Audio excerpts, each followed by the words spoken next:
After being on the road for 4 months in the Northeast and traveling all the way down to the continent of Antarctica, we are finally back and comfortably set up in Key West. So we figured we would take this opportunity to show you guys why we spend our winters here. So we will be giving you guys a tour of what a campground in Key West, Florida is like, what the prices run for, and any local insider tips if you guys decide to make the trip down.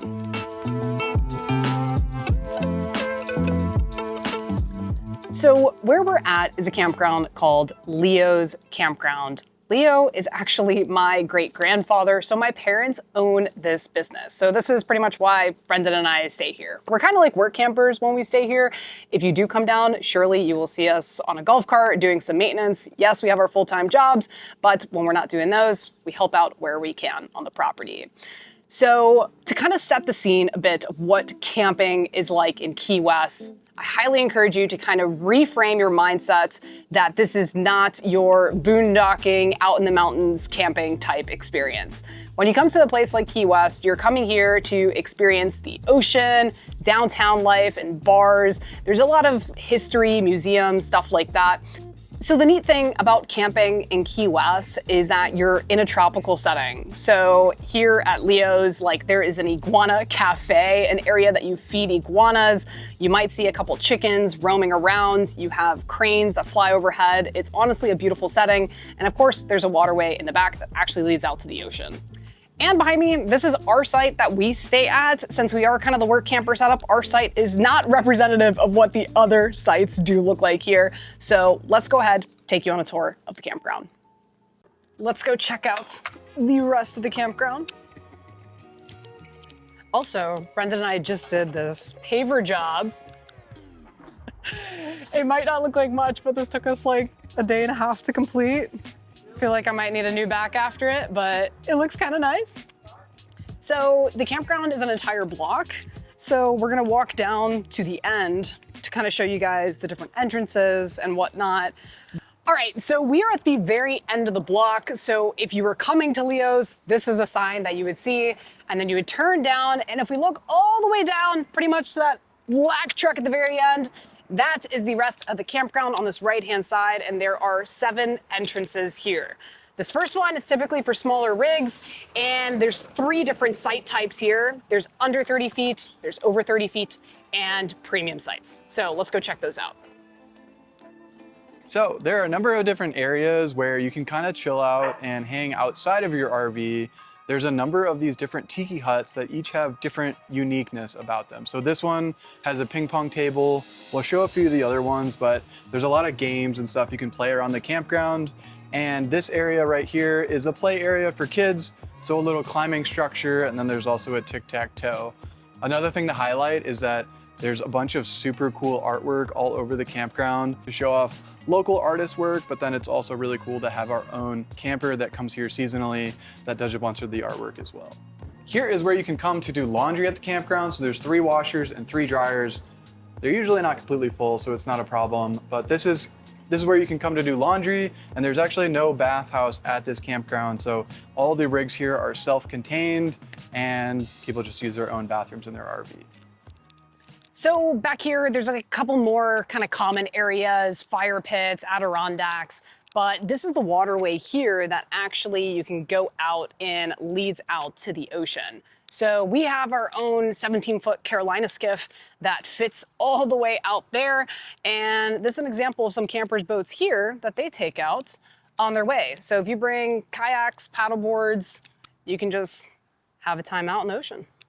And I mentioned that there's 3 different site types that are here.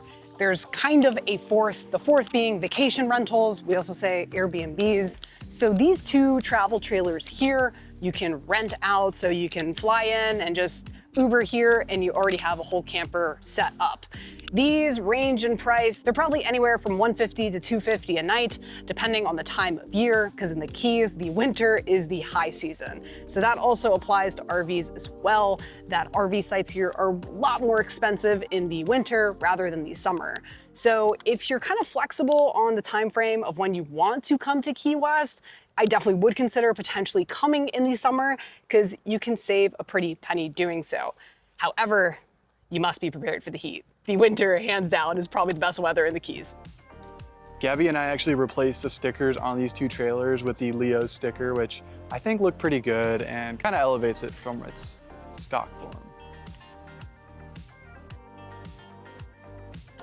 And then we have two other vacation rentals here as well. This is pretty much a duplex setup, so this is much more apartment style. So you have everything residential in there. So in total, there's 4 different vacation rentals that you can do. These are a bit more than the campers because they are more of a residential style, but we have all sorts of different accommodations here. And yes, Brendan and I also probably had a good hand in renovating some of those too. Coming up here on some of our other amenities, there's a nice little beach area with some beach chairs to come and hang out, get a tan on if you feel. And then over here, there is a mega size chess set. So definitely if you're into chess, you gotta check this out because it's pretty nice right by the water. And as you guys know, we have Lilo. So yes, this is a dog-friendly campground, and they even have a little dog park that Brendan and I decided on the name Bark Park. Was pretty cute. So there's actually a real fire hydrant in here. It's not hooked up to water, but we did actually get a real fire hydrant for this park, and super cute for all your pets, and of course, some more artwork. And that is Gabby's childhood dog Spot. That Spot. Now entering this half of the campground, which is a lot of the premium sites at the campground. So you don't have to be a certain RV type to fit in these spots, but what make these premium is that it is way more spacious than the other sites. So you have plenty of room to fit an extra vehicle if you need, and still have space to kind of lounge around. And then a lot of these sites are also near the water, so it makes it pretty enjoyable way to spend a vacation. If you're not being frugal on your travels, I would definitely recommend a premium site. And I would also recommend sites that are in entrance E of this campground, as I think the sites in E are definitely the best. Now, one thing out here that I know we personally use a decent amount is this little boat ramp. It's definitely not designed for like the biggest boats in the world, but if you have a small dinghy, or it's a great place to launch kayaks from, just to be able to easily get into the water.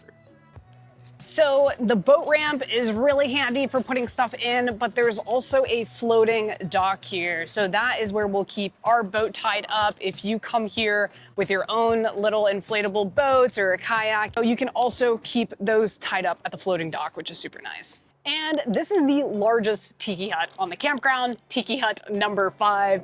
There's these big picnic tables, a pool table, a big flat screen up there. And what's fun is that during high season, which is January through March, they do happy hours here. So on Fridays from 5 p.m. to 6 p.m., there's free beer, wine, and then even once a month, we'll have DJs out here that do a whole party for the campers, which honestly is a really, really good time.